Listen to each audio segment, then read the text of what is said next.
very much, Shiny. We're coming to you live from Hyderabad, literally the ground zero, many would say, right outside the Lumbini Park. This is the exact place where 24 hours back a bomb exploded. More than 10 human lives were lost in this particular explosion, but I'm sure dozens, if not more, human lives were shattered forever. Tonight, we're going to look at that exact question. What is it that has gone wrong with southern parts of the country? Has terror now firmly embedded itself from Chennai to Bangalore to Hyderabad? What is it that we need to do in order to ensure that the scars of these terror activities do not stay with the civil society in these places forever? Joining me tonight to answer that question, Madhu Gaud Yashki. He's a member of parliament from the Congress party. Also joining me, Assaduddin Owaisi, member of parliament from the MIM. Welcome to both of you on the show tonight. Let me begin with you first, Assaduddin Owaisi. Would it be a fair comment to say that given the fact that the southern parts of the country have developed so much economically, therefore terrorists are now trying to hit out at these places?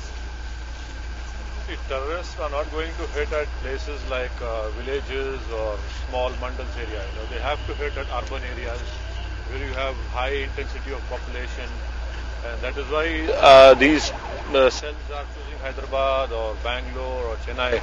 Maybe the economic factor is also, it makes a difference. But what I feel is that this is a new reality which we have to wake up to, and we hope that something needs to be done immediately to stop these sort of activities. Madhu Gaud, the one charge which has been leveled particularly against the Congress party, wherever you go, for instance in Hyderabad, you find these loud banners proclaiming that your Chief Minister Vaisar Rajshekar Reddy is a champion of minorities. Why is it that he has failed to control this spurt of terror? It's unfair to say he's not controlling it. Terrorism is like a universal phenomenon it's become. It has happened in India time or UPA time. This is not the time to level in mudslinging or alleging somebody's failure here. But specifically the state of Andhra Pradesh in Hyderabad, we saw in the month of May a blast taking place in the Mecca Mosque. We saw the same kind of statements which are being made now by the administration, by the Chief Minister, accusing the Houji, accusing the Lashkar-e-Taiba, the Jaish-e-Mohammed. The same statements were made then. Are any lessons being learned? So these organizations are selecting Hyderabad because of the sensitivity here, the population division here. They're trying to create an havoc here. You see, the same terrorist groups have allegedly involved in Makkah Masjid and now at Lumbini Park and these other places which they're doing it. So which is their network, their planning is to more create an havoc and more creating like a animosity among the major communities in the country. If I were to take that point to you, Assaduddin Owaisi, shouldn't one be actually holding it against your party also? Because you tried to take your revenge against a woman, Taslima Nasreen, who was completely unarmed. You decided to hail your revenge against her, saying that she was insulting, allegedly, your religion. Aren't you also giving a platform to all those who perhaps have missed the bus as far as economic development is concerned? And therefore, you're also encouraging these kind of activities. How is it that you're trying to join the two things over here? I mean, are you trying to say that my party is involved in this terrorist activity? I'm trying to say are you giving a platform to those who have missed the economic boom in these places? We sincerely condemn these incidents. What has my party, which is a political party, and do you know that what happened on 18th of May? It was our party who had controlled situation going out of hands. I mean, Taslima Nasreen is a different issue. This is a terrorist attack, and when terrorists strike, you have to remember that they don't differentiate between Hindu and Muslim. And what happened yesterday, yes, both the community people died, both the children of both the communities died. Are you worried? Are you worried when you keep hearing the Chief Minister, top intelligence agencies saying that the Jaish-e-Mohammed, the Lashkar-e-Taiba, all these organizations are making the sleep on you? What I would like to say is that this government has not learned its lesson from May 18th. 3 months' time was enough time for them to put their heads together and really go after these people.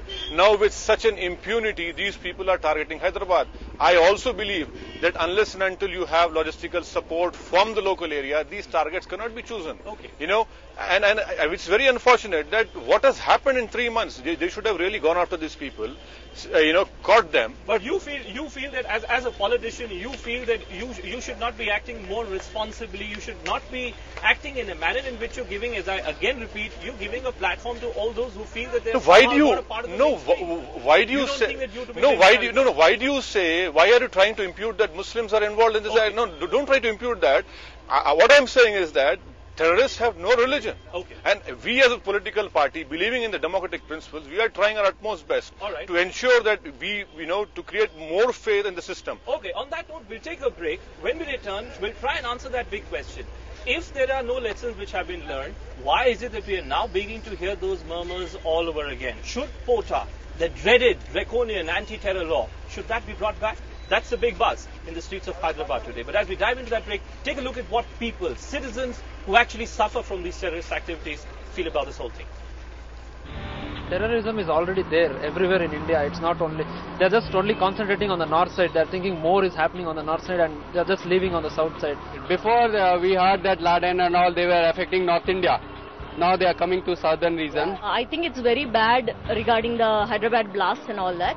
And the police should take more measures to prevent in future. You will find terrorism everywhere in the world. No place, now the time come, no place is free from terrorism.